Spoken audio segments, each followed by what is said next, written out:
Hi, welcome to the March 2nd meeting of the Kubernetes VMware User Group, where this group is concerned with running all forms of Kubernetes, whether a VMware distro or some other distro on the vSphere infrastructure. We don't have any action items, any items on the agenda for today as at least as the last time I looked. I'm just looking in. Yeah, nobody added anything.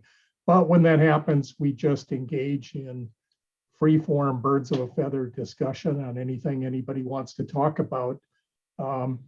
Before the meeting officially started, Bryson and I started chatting about the subject of what documentation might be available for migrations of legacy installations to kind of the modern thing. And what comes into play there is both the CSI storage plugin as well as the cloud provider. That's the shim layer that adapts Kubernetes to run on vSphere.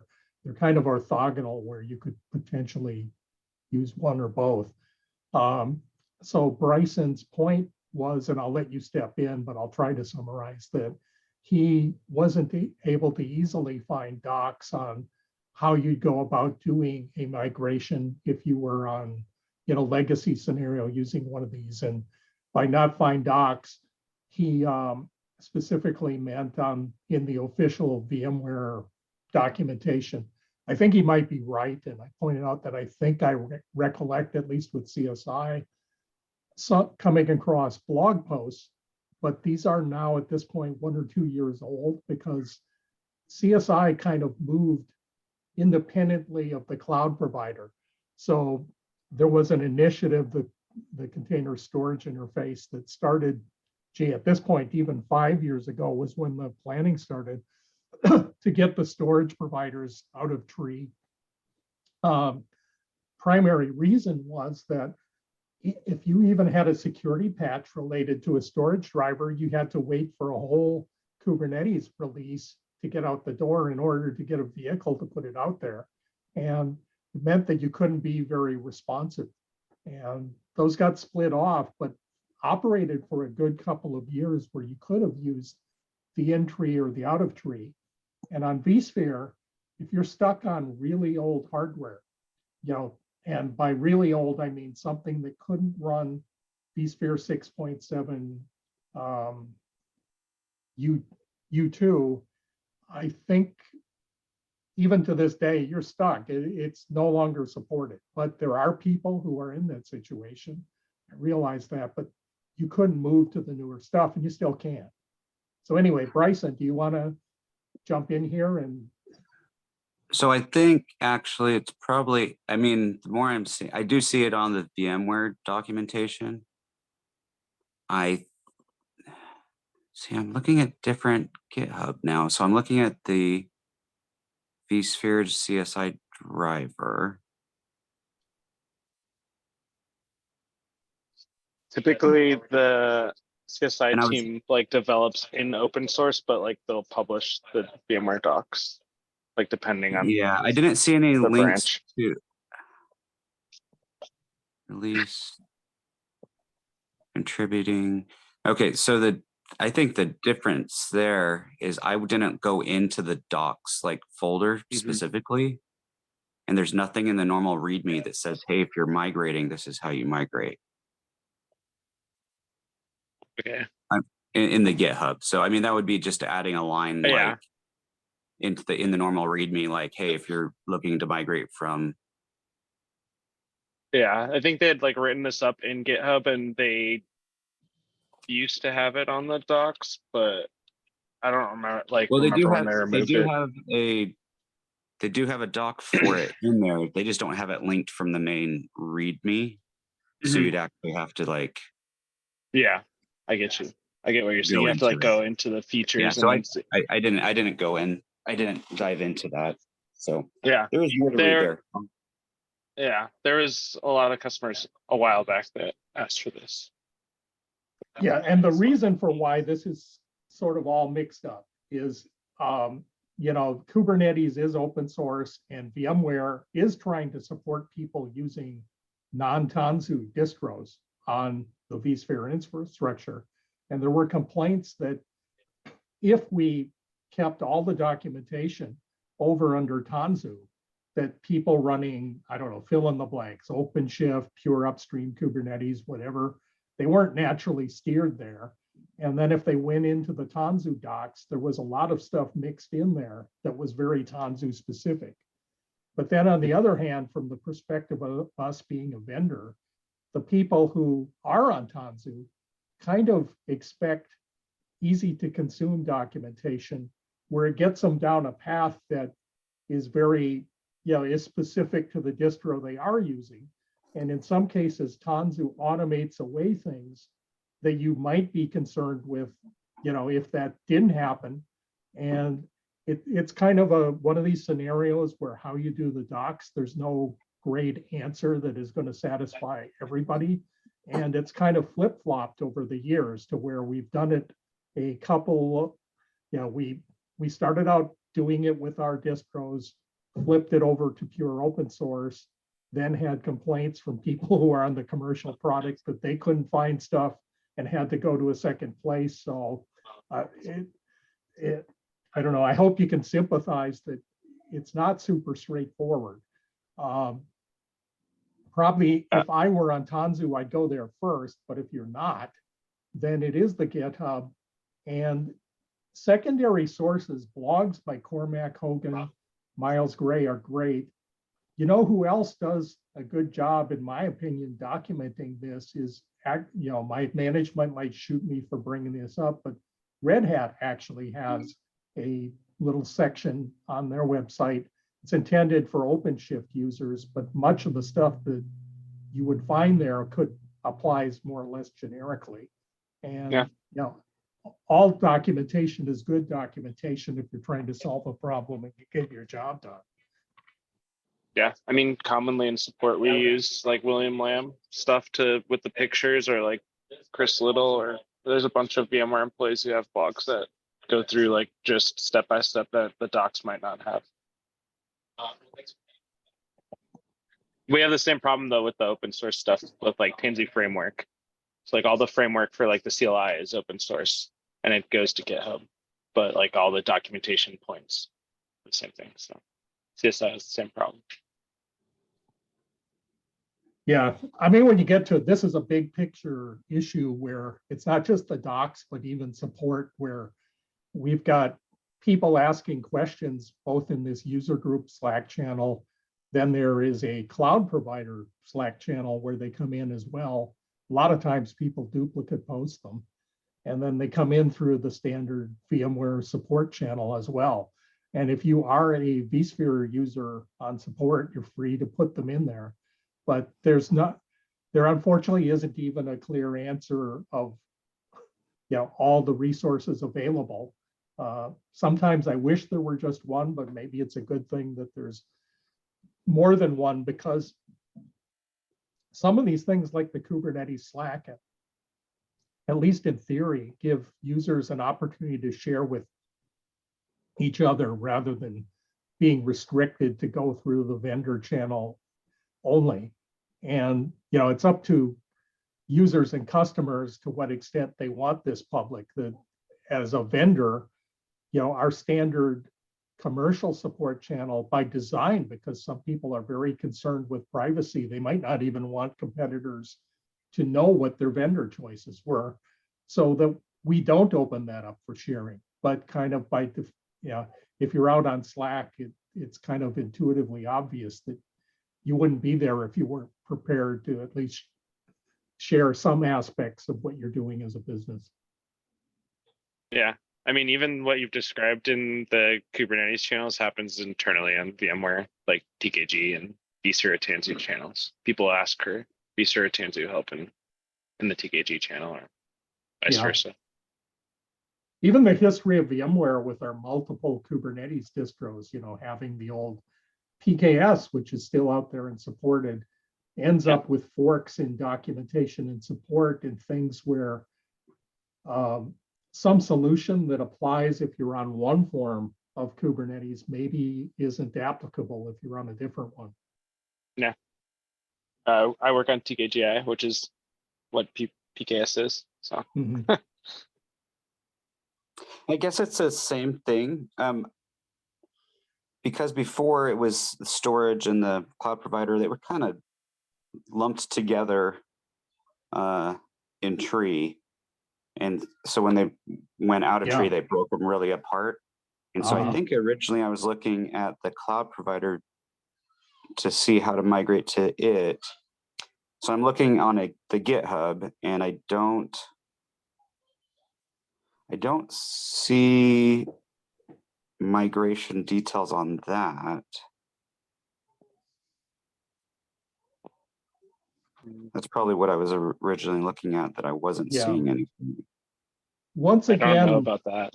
the cloud provider migration, the peak of activity and getting out word on that happened about a year ago. Yeah, and I still remember there was a whole talk on the migration from out of tree, in tree cloud provider to out of tree that happened at KubeCon Europe in May of last year. And they gave a forum kind of for every cloud provider. You know, the public clouds have these same issues too, you know, whether you were on, if you were on Amazon, Google Cloud, or on-prem with vSphere, every one of these platforms had that scenario of going from the in tree to the out of tree. And for right or wrong, there was a feeling that kind of about a year ago was sort of that peak transition where most of the people had initiated the move, and there were small numbers of people left behind. Now, if you're an organization that got on Kubernetes early, you're kind of in a different category where the earlier you got on top of Kubernetes, the more of these legacy things you're likely to have out there. Kind of the bigger you are too, the harder it is to steer that ship, right? So I sympathize with you. I can try to find you some sources to this old stuff. I'm not going to try to do it during the meeting though. No, it'd be good if we can track that down and even just go back to those GitHubs and update it with like, hey, here's a link to documentation on how to do this, because there's not for the cloud provider. There is for the storage. I'm afraid that on some of these, the answer is somewhat ugly too, to where you're going to have to take an outage while this goes on.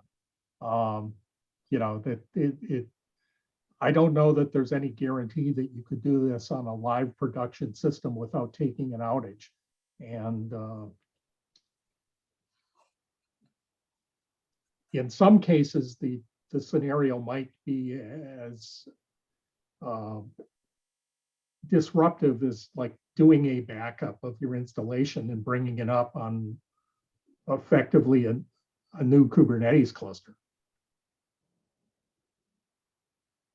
That, of course, might presume that you've got the luxury of having surplus hardware to where you could perhaps concurrently run two at the same time. But if you're doing a flip, I realize that could be pretty tough. Well, at any time you're backing up something and then trying to restore to something that you've changed, you may end up restoring things you don't want to restore. Right. Or you restore and it's looking for something that's not there because you're not using that anymore.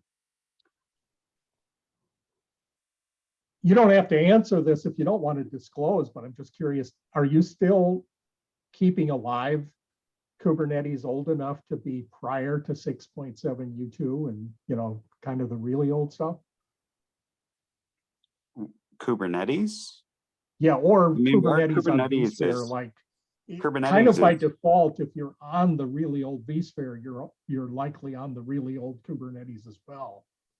No, because it doesn't. That's what I mean. All this stuff's still there. They have it. It's deprecated, but it's not been removed. I don't. I guess that's another thing. I don't know when that's planned to be removed, but we'll need to make sure we're migrated before that happens. Yeah, I think the Kubernetes project itself tells you that you get a 2-year warning, but the warning has gone out long enough that they could theoretically remove it now. Yeah, I would expect it to be removed, but at the same time, it's if like you said, if you were around early enough, you might be on old enough hardware that you're only Yeah. just now starting to migrate your hardware and Right. getting newer.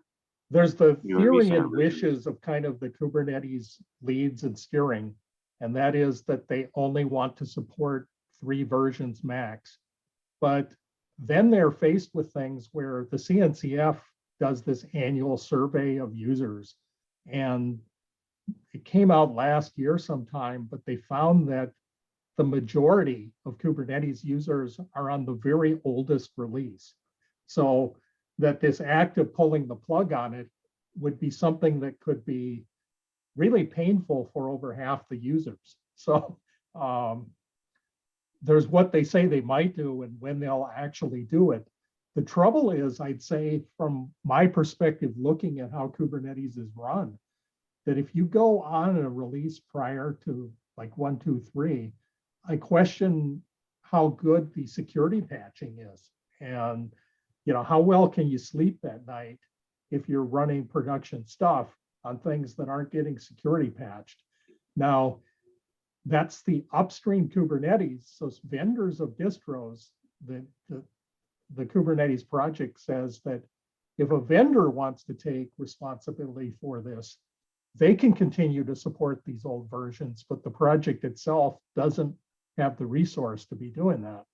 And it presents a dilemma for somebody trying to cling to these old things. And at some point, you're going to be sort of forced to move. I mean, the story of enterprise IT really is that same pattern has repeated, that you can't, I don't know, maybe you can stay on really old stuff if there's enough safety in numbers that vendors find that they have enough customers that they will continue to support people running on ancient stuff. But in general, they like to move on. Yeah, I mean, I guess it depends on the vendor, because like the way that the releases cycle through like open source to like TKRs, like you see like VMware, like there's customers probably still on like 1.21. Like, like by the time the TKR comes out and then the customer actually ends up like, if it's vSphere Tanzu or something like that, it ends up going through like a vCenter upgrade and like making that TKR available, they're already like more than 3 behind most of the time. Well, and I think we get stuck at certain points depending on which release it is, because certain releases have a lot of API removals, which require a lot more work to make all the changes and to test and to validate. So some of those releases you can fly through. Like you could get to 123 and 124 easy, but getting from 19 or like 121 to 122, there was a big jump there with a lot of API removals. So same thing, I think 125 has quite a few, not as bad as I think 122, but.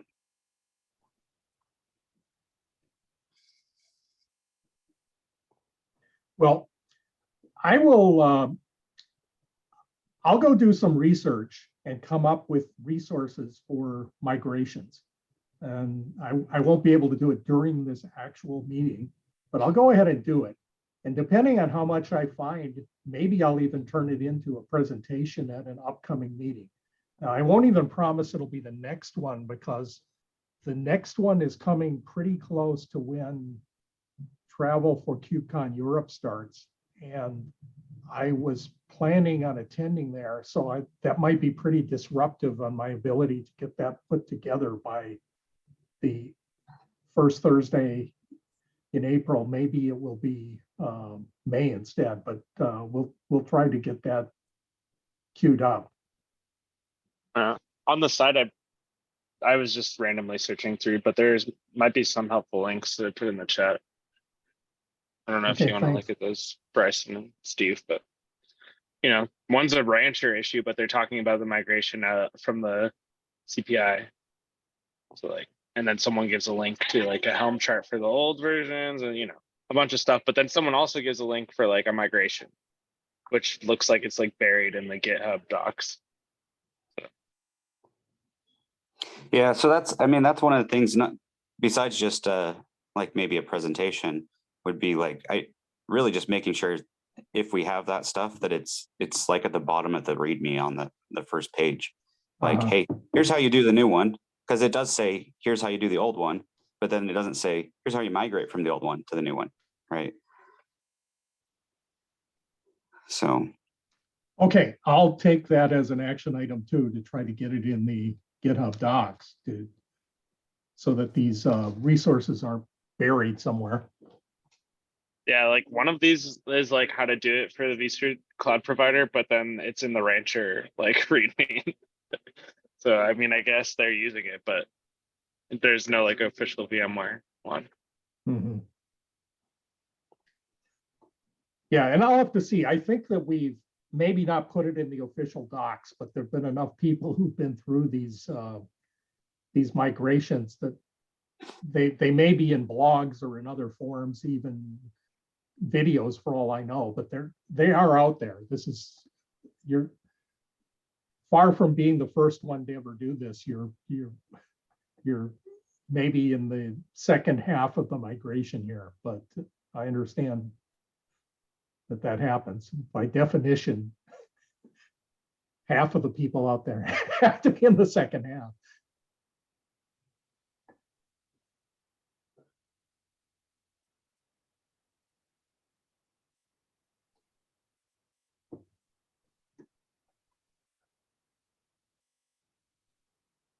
So any other topics people want to talk about or discuss, curiosities or whatever? Nothing comes to mind for me. I'm more of a listener than a talker. Okay. This has been good. You found some other sources there that I hadn't seen before. I just hadn't clicked through all the links, but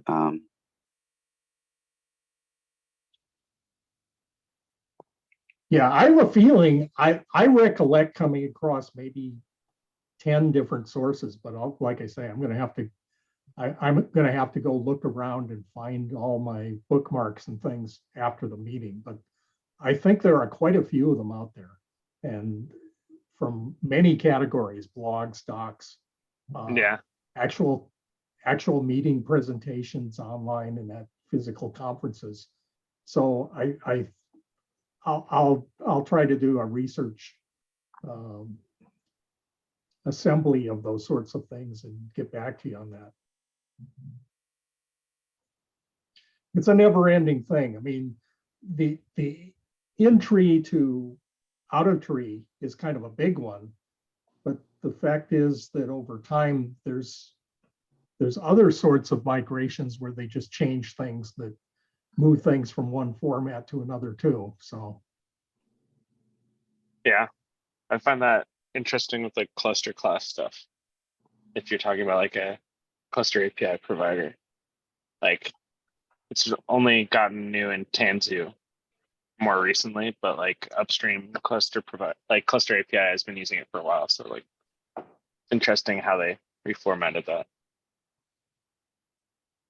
yeah, there's kind of things that can happen even if you're running like persistent applications where this is unrelated to cloud provider or really like a version of CSI, but some people occasionally even have a move from one backing store to another.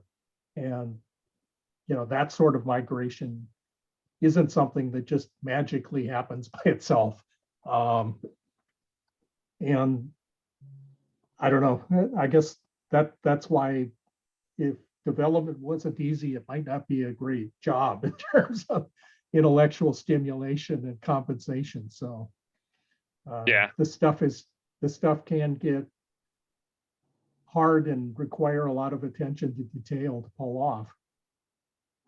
yeah. Interestingly enough, like the stuff you talk about, like the backend storage migration, like that, there's like a lot of issues that can happen with vSphere CSI, like if you move the first class disks and stuff. So like I could see how like that could be a pretty large and complex problem with like an infrastructure like vSphere and vCenter managing all of the disk creation, and then like Yeah. the Kubernetes component for CSI, like managing the attaches. Yeah, And now requests. that you bring that up, that was sort of a change of your vSphere, right? That the old releases didn't have those first class disks. So really the only way for a disk to exist was that it really be associated with a VM, and that went away. And yeah, that transition wasn't necessarily automatic. Yeah, we definitely have like something like what Bryson was saying, like where someone will be using Tanzu, but they haven't looked through like the CSI docs, which are now on VMware docs, but they used to be only on GitHub. And like there's like feature components that you wouldn't know you didn't have available until you did something like storage TRS or something like that, or like storage vMotion, where it's like as a vSphere admin, it's like a very common thing to use that, and it's like one of the benefits of using vSphere. But then like as a Kubernetes admin, if you want to move those disks, like you kind of screwed up the CSI component and how it interacts with vSphere. Okay, can you go more? Which part are you talking about? Are you talking about using first class disks, or are you talking about before that? Using first class disks. So like if the vSphere CSI driver doesn't support storage vMotion of first class disks, like on the back end.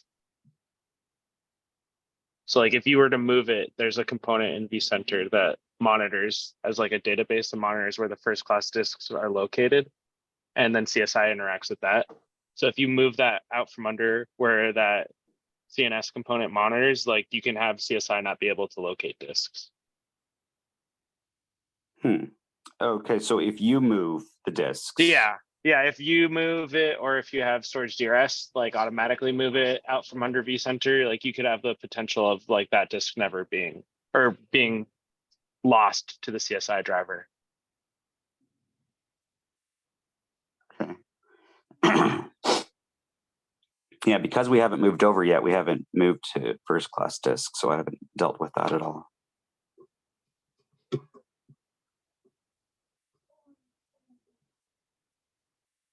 was just bringing it up because it's like off top of mind. It's usually like one of the problems that we have with customers. That's good. So what talking storage, what issues do you see as common issues with the CSI driver or the disks underneath them? Usually like if storage DRS is on or the storage has been moved by like either a user or backup software, that's for the first class disks. It's not something that they manage or they have a feature that does that yet. I know that they're working on it, and I know that they have some tools that will be upcoming in like newer versions of vSphere and also newer versions of the CSI. But like currently, like with some of the Tanzu products, like that, those are the big hitters. And then multi-attach issues, but those are more upstream Kubernetes, but those seem to be fixed hopefully in the next couple of releases. And then read-write many volumes, I guess, because the only way you can have them with vSphere CSI is with vSAN file services. So like if you wanted a read-write menu volume and you tried to provision it with the vSphere CSI driver, it would just fail. And then some people just don't know that the requirement is to have like an NFS type storage.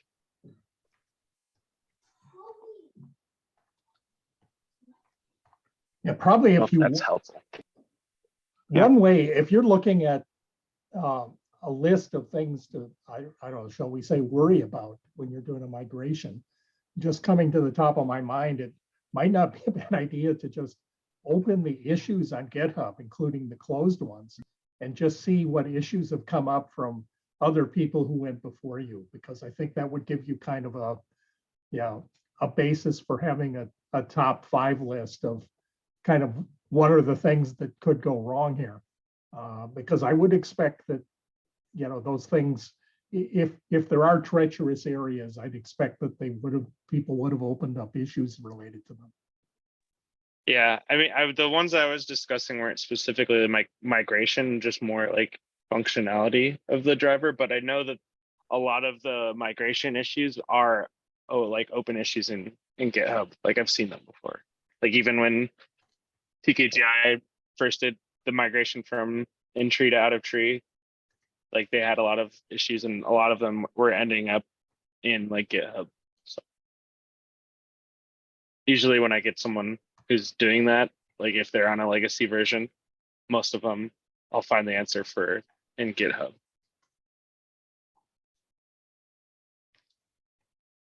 Under where you're talking about? Under Like the either CSI driver? yeah, even GitHub? like the entry version or the out of tree one, like under issues like under migration. I think there's a lot of issues that were closed. You could probably search for that. Okay.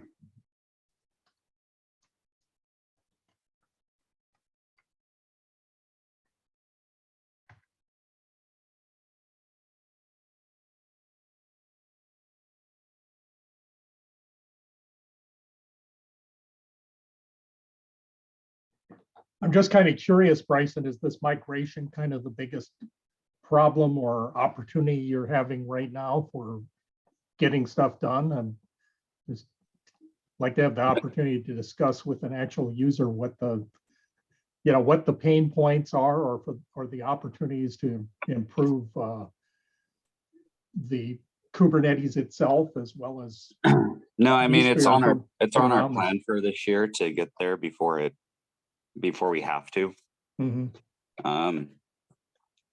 So I haven't dug into it yet. I just really started this week looking at what it's going to take.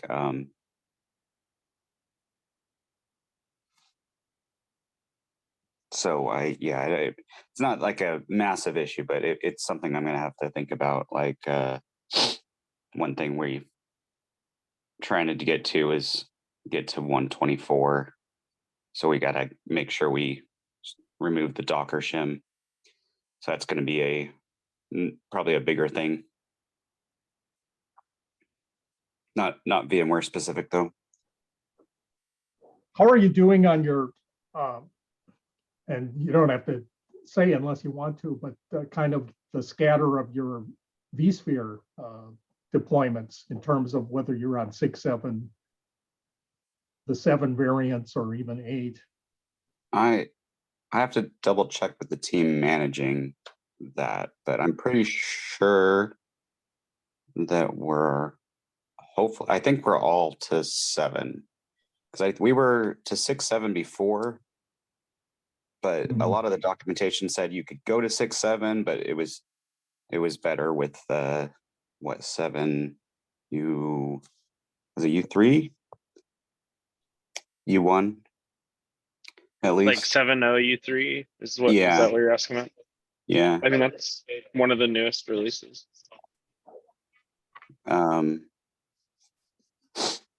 So part of the reason we didn't push this before is we were just waiting to get them to the higher versions, so that when we migrated, we were on a more stable situation. So this like vanilla Kubernetes deployed with like the cloud provisioner onto vSphere, is that how it's working, or is it like a legacy Tanzu product? No, this is vanilla Kubernetes deployed with kubeadm. Cool.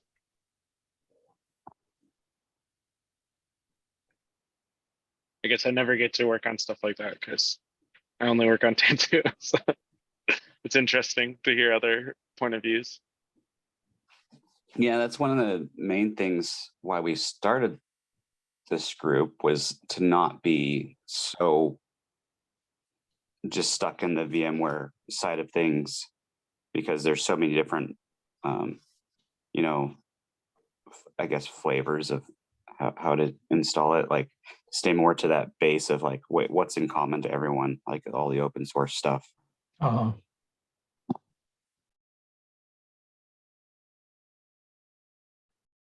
It's kind of interesting, even within open source, there's kind of going at, I guess it isn't bare metal, but bare VM deployment mechanisms as opposed to cluster API, and that deal with it at a higher abstraction layer.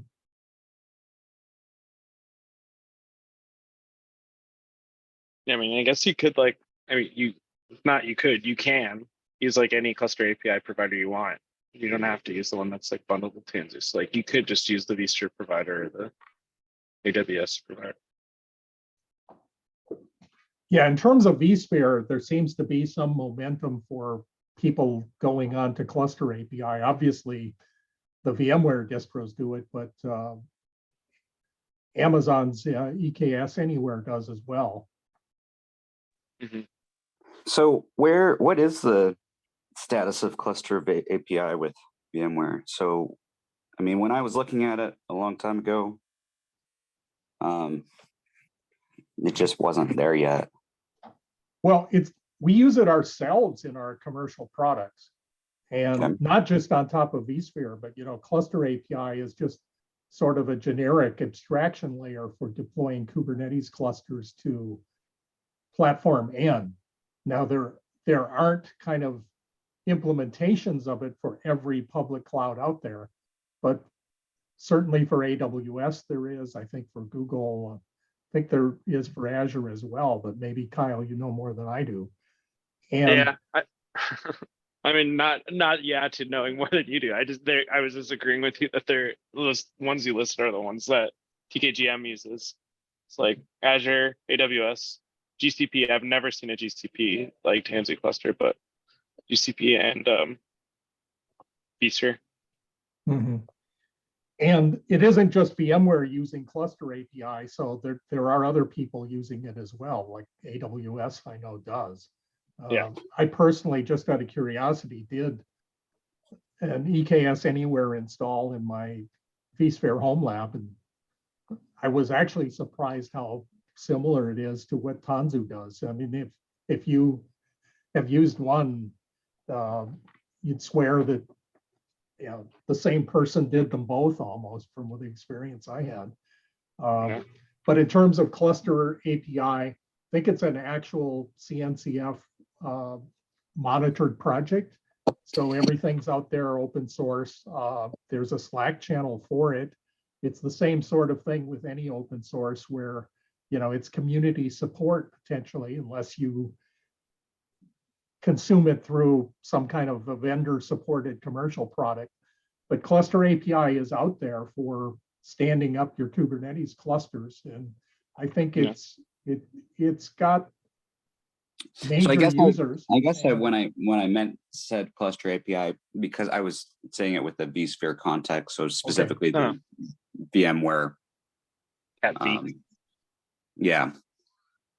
Yeah, I mean those even like if you look, I guess you wouldn't have unless you went to their profile and they had their company name, but like a bug that I would open for vSphere like Tanzu would have I would be able to tell the engineers for Tanzu that it's a problem they'll identify as like a cluster API issue, and they'll go upstream and fix it in cluster API. So you almost get like the benefit of that if you're using it as open source, because like there's full-time employees working on some of those components to make sure that they work downstream for any Tanzu product. And that's, TKGM uses AWS, Azure, and vSphere. So like all of those different CAPI controllers or CAPI workflows are like updated not only by just VMware employees, but like Azure, they have their stuff, and then AWS, they have their stuff, and they have all their employees contributing as well. So like it's like a bigger project than you might think.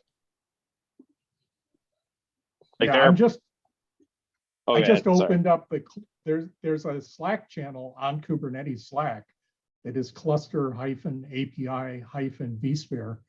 There's 717 members in there, so that's pretty huge as these things go, and it seems pretty active.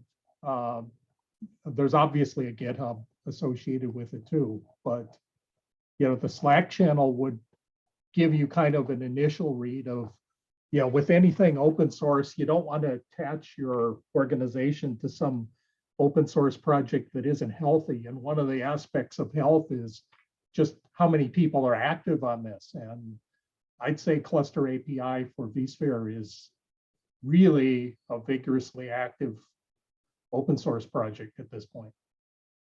Yeah. I mean, you can look at the top contributors of the project, and they're all VMware employees, and then like Scott Rosenberg. So like, you know, it's more than just that, Yeah. those VMware employees, but Well, it's for Cluster active. API vSphere, that's what you'd expect. Now, Cluster API in general, I think has its own Slack channel too. So it's like the upper tier. It's just like you have CSI generic that is kind of all the CSI people. And it's pretty much just devs who live there, not so much users. Yeah. And then when you get to a particular plugin, then you get that cross between developers and actual end users who are consuming it. So the Cluster API vSphere, I think, has some of each. Now, the users aren't often the end users so much as other distro vendors. So I would say when it comes to Cluster API, the most vigorously interested users, the people with skin in the game, are actually people writing their own Kubernetes distros, because they don't want to write that distro over and over again for every cloud out there. That's exactly why VMware got interested in this as a concept, that we took it as a given that we're going to have multi-cloud and people using multiple public clouds as well as on-prem. And we don't want to write a Kubernetes distro that's a snowflake for everyone out there. And the Cluster API was an attempt, just like Cloud Provider is, it's to abstract whole clouds for purposes of deploying Kubernetes clusters. So yeah, this would be a long-term issue. And if you've already got your stuff working based on kubeadm, man, that is not a trivial decision to be made. But I'm just saying, you know, the Cluster API has been the choice of a number of people if your target is multiple backing clouds. Now, if you weren't going after multiple variations of cloud, that you decided that the only thing we're going to do is on-prem, period. Maybe there's not so much attraction to adding an abstraction layer when you're only going to use one variation, but it might be something that would be useful. I mean, that's exactly why we're using kubeadm, is we can do our installs. It doesn't matter what we're on. There's only those things like the cloud provider and maybe the storage things that change.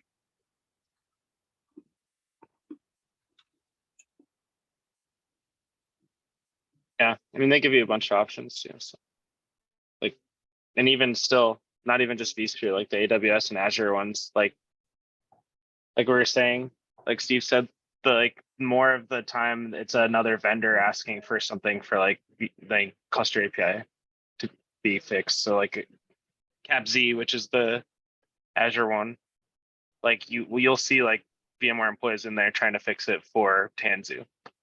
Like, so you get a lot of different interactions with like different stakeholders, which helps make the project a lot better.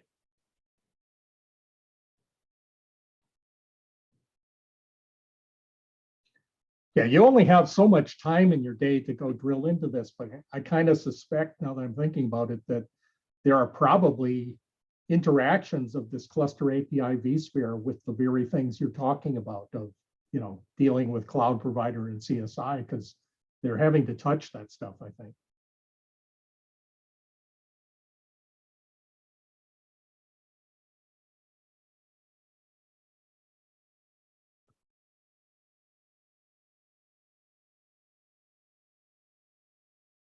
All right, I have to drop, but Yeah, it was good great talking to you guys. Yeah, thanks for coming. I think you've helped contribute a lot of knowledge. I think I've learned a few things, and please make it a regular visit. Yeah, I tend to come as much as possible as long as there's others here. Not that I don't love talking to Steve, but if it's just me and him, then we're just two VMware employees talking at the water cooler. Well, we've had a few other interesting ones. I guess it was more social than anything at the last few, but Scott Rosenberg often Yeah.